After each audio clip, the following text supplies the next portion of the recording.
How are airports shaping city identity, investment and global competitiveness beyond moving people? I'm Belinda Coates and this is The Connector.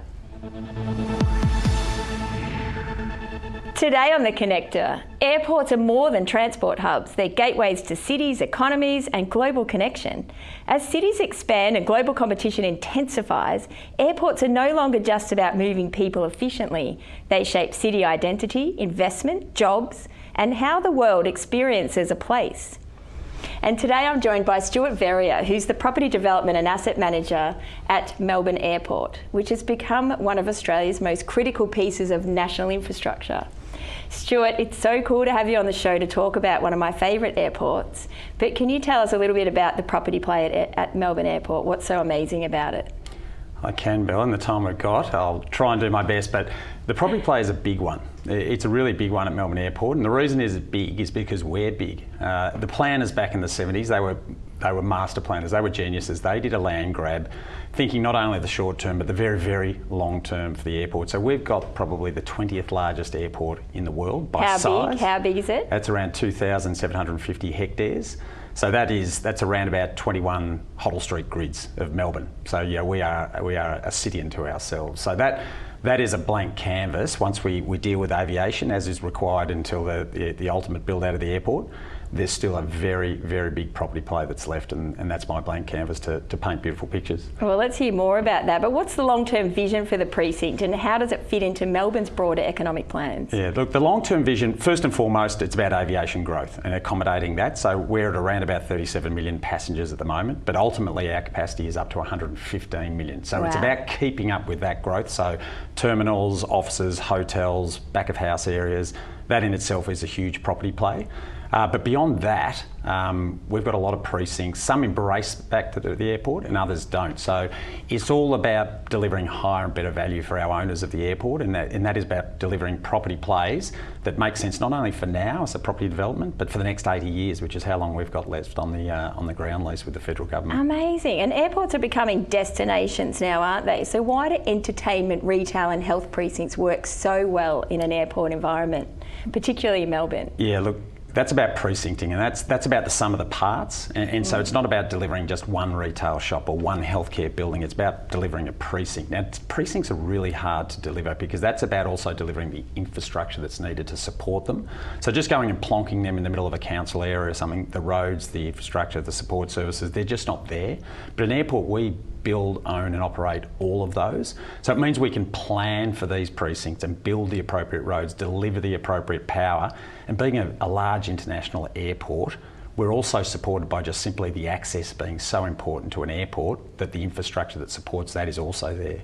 And you can't deliver everything at an airport, can you? There are certain restrictions. I would love to deliver everything, but no, we do operate under the Airports Act, so that does have some forbidden uses, and the obvious one is residential. So we cannot deliver So no student accommodation at the airport? No student accommodation, no apartment blocks and no subdivisions out there. So as much as we'd like to, because it's highly profitable and attractive, it's not one for us. Well, one way you are getting the students out to the airport is with urban surf, and I actually personally learnt to surf at Urban Surf, so I'm a big fan.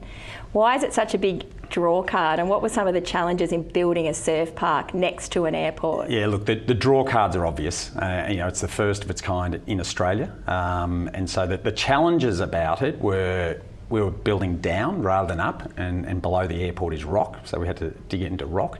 One of the ones you wouldn't expect is building water at an airport is not necessarily a good thing because it attracts birds. Birds and airplanes don't go so well. We didn't know so that. We've had to deliver certain initiatives to make sure that the bird life there is kept to a minimum.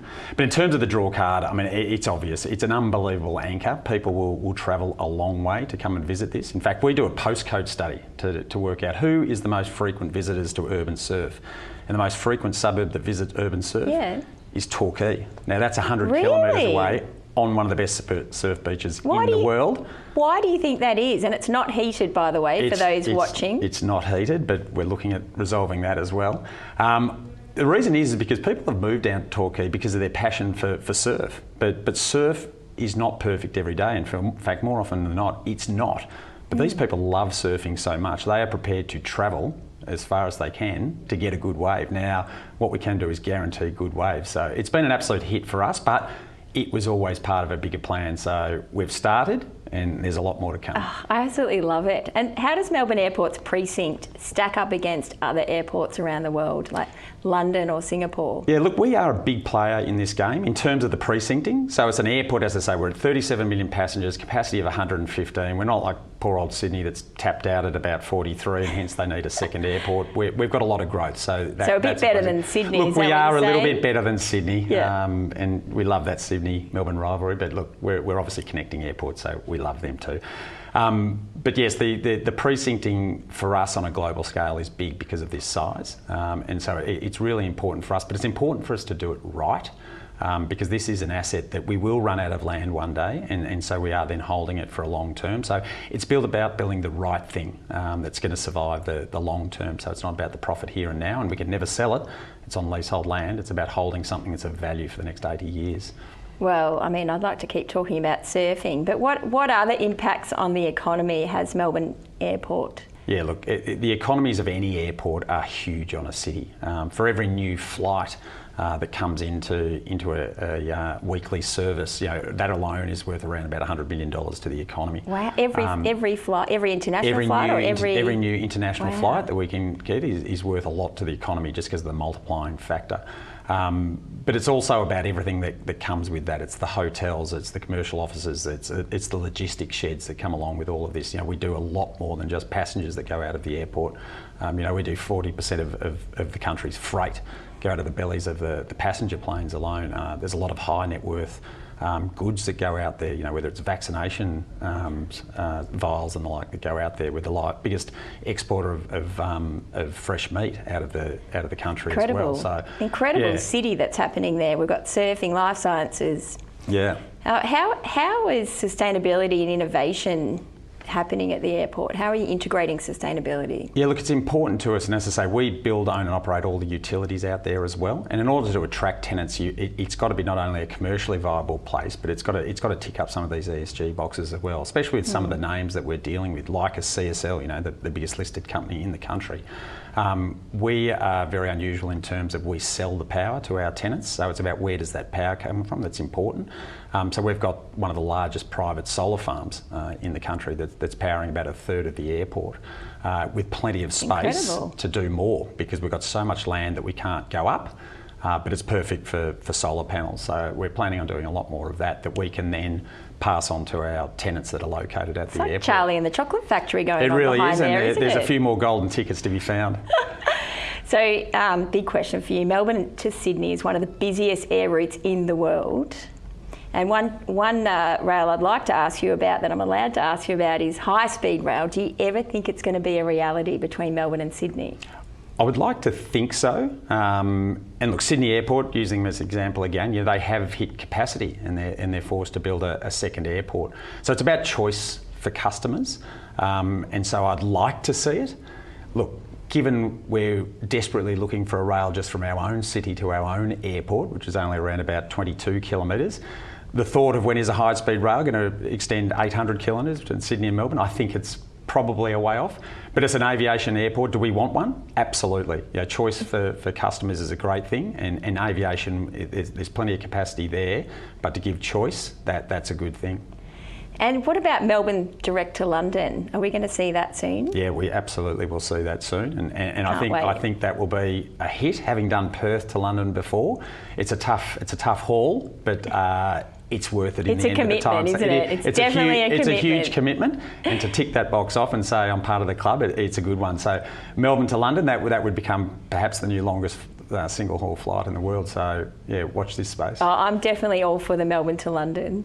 Back to some of the sectors. So we talked about life sciences, surfing. What else is going to be happening at Melbourne Airport as one of the greatest entertainment precincts in Yeah, Australia? Look, there's a few sectors we're focused on. If you asked me this question 5 years ago, I would have said we're focused on nothing but industrial sheds. During COVID, when there was no aviation, there was no retail, there was no car parking, but there was this thing called property at the airport, and e-commerce especially then boomed. So the industrial logistics sector was flying. So our instruction from the board at that time, not knowing when the end of COVID was coming, was accelerate property development as fast as you can. And I said, not a problem. We've got 20 years worth of land to go. I'll start delivering. Fast forward now, that 20 years worth of land is probably down to about 6. So now it's like, whoa, slow down. We don't want to build these lighter touch warehouses. They get a great return, but as an absolute value, they're not so great. So we've said, we're running out of land, and once we do, we're going to become a portfolio manager, not a property developer. So what are the higher and better uses that are more dense, that allow us to invest more capital at the same return, but more capital for our 5 superannuation companies that own us. So the one that set it off was CSL. Yeah, that was $1 billion vaccination facility. You know, that was a significant perfect one for us. investment for Victoria. Indeed. We're looking at raising that now. And look, the big one that everyone's talking about is data centres. But airports are extremely good places for data centres. 10 years ago, there was a concern about flight paths and the like. There used to be a risk. There used to be a risk associated with flight paths. Now it is a race for power. AI is taking it through the roof. It's just get it done now. And honestly, there's places on the airport that are further away from flight paths than other data centres that are off airport. You know, 2,700 hectares. But it's all about the power. And again, we sell the power, so unlike other developers, we can do the property play. Huge innovation. But we can sell the power, and we can do it on a green front because of all of the solar that we're doing. So we are absolutely very focused on that at the moment, and of course we've got the land. Amazing. I think you've got one of the best jobs in Melbourne. It is fun. I thought it was going to be temporary when I took it, but 10 years later, I'm still loving it, and we've only just begun. You know, and I feel like you're like the mayor of the city of Melbourne Airport. So I'll take that title, but I'll have to have a word with our CEO, who I'm sure will probably just take me down a few notches. But yeah, let's take it for now. It's been so wonderful to have you on the show. If you haven't already, get out and have a surf at Urban Surf. It's fantastic. And let's push for Melbourne to London, the long haul flight. Done. I'm all for it. Thanks so much, Stuart. Thanks, Bel. And that's the program for today. This program has been brought to you by Harper B. This is Ticker, and we'll be right back.